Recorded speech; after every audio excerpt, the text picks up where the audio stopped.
morning, good afternoon, good evening. Coming live from Music Row Studios, I am your host, R. Hunter Jr., the truth and not a rumor. Thanks to everyone for rocking with us on the Surround Sound Podcast starting lineup on Facebook Live. Make sure you go and check out the fan page also on Facebook or Instagram. Just search Surround Sound Podcast, or I'm sure there's a link for it on the Facebook page, Surround Sound Podcast fan page. You can just find it. Or, hey, Google it. Surround Sound Podcast, just like that. My beloved producer, Troy. What's going on, Troy? Just the usual on a Tuesday night. That's right. We haven't been here in about 2 weeks. How was the beginning of your July, 4th of July good? My 4th of July was pretty good. It was actually quiet. We just took family together to appreciate what it was to be in this country. That's what's up. Didn't go see fireworks, didn't travel, but we kind of gathered together and just, remember some good times. Yes. That sounds good. We read the Declaration of Independence, so understood why the country existed. That's cool. Reminds me a lot of modern politics, but that's its own story. In itself. And we'll get into some modern politics. Al Gore, he said some interesting things. However, we're going to get to it in just a minute. Funky 4 plus one more time. That's right. Funky 4 plus one more. First up, NFL news. Comments on the Mike Vick and Colin Kaepernick situation and what Mike Vick said in just a second. First up, Michael Vick's former team. The Falcons, they went 11-5, lost in the Super Bowl to the New England Patriots. Julio, Devontae, and Matt Ryan look to get back into the swing of things at atop the NFC South. However, training camp starts July 27th, and their first preseason game is August 10th. Well, speaking of teams that lost in the postseason, the Cowboys 13-3, looking forward to trying to get further in the playoffs than they did against the Green Bay Packers. They lost on the last-second field goal. Training camp for them starts July 24th, and their first preseason game is the Hall of Fame game against the Arizona Cardinals, August 3rd. The Bears did the exact opposite as far as records go. The aforementioned Dallas Cowboys, they went 3-13. However, they picked up QB Mitchell Trubisky from UNC, North Carolina Tar Heel, back there in April. Some even had him, Trubisky that is, as a second-round talent. However, the Bears gave up a lot for him, getting him with the second overall pick. We're going to see how he pans out. His first day of real training camp practice is July 28th, and his first game is August 10th. Now, the Titans finished 9-7. They had a very good offseason, and even people are saying, is Marcus Mariota, is Eminem the best young quarterback? You got the Jameis Winstons. You got the Jameis Winstons of the world. You got the Matthew Carrs of the world. Is Marcus Mariota the best? We're going to see this coming year. I think the Titans, and I've been on record to say this, the talent that they've added to the roster here in the offseason, defensively and offensively, second to none. They get their first practice July the 29th.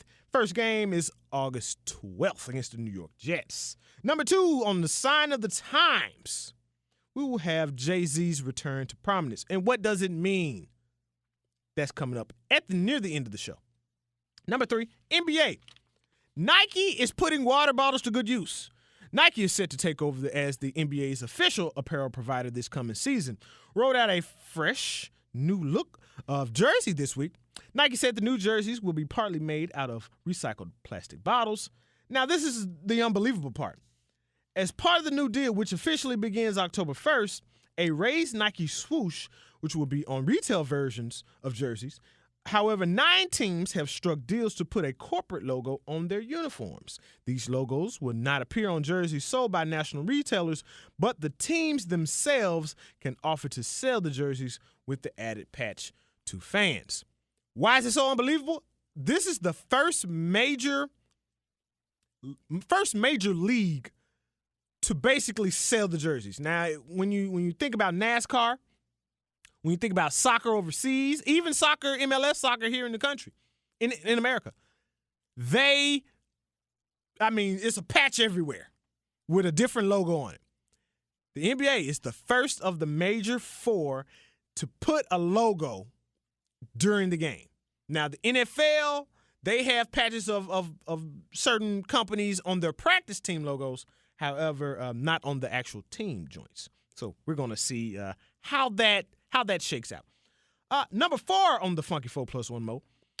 Speaking of basketball and money, historically black colleges and universities are shaking things up. They are proposing to start paying players. The proposed league would earn between $50,000 to $100,000 and allow the players to gain monetary value for signing autographs, endorsement deals, and accepting gifts. They would still be able to declare for the NBA draft without losing their eligibility, reported by Vice Sports. Schwartz says that one of the ways to bust a monopoly is through disruption, and that's the idea here. It seems as easy as 1, 2, 3 to execute this plan using these steps. Step 1, form an HBCU exclusive basketball league. Step 2, tell the NCAA to pound sand and pay the nation's very best high school and basketball players to be part of it. Step 3, profit. And has also changed the face of big-time campus athletics forever. That's courtesy of Vice Sports. I mean, basically, they're taking the same model as Uber did.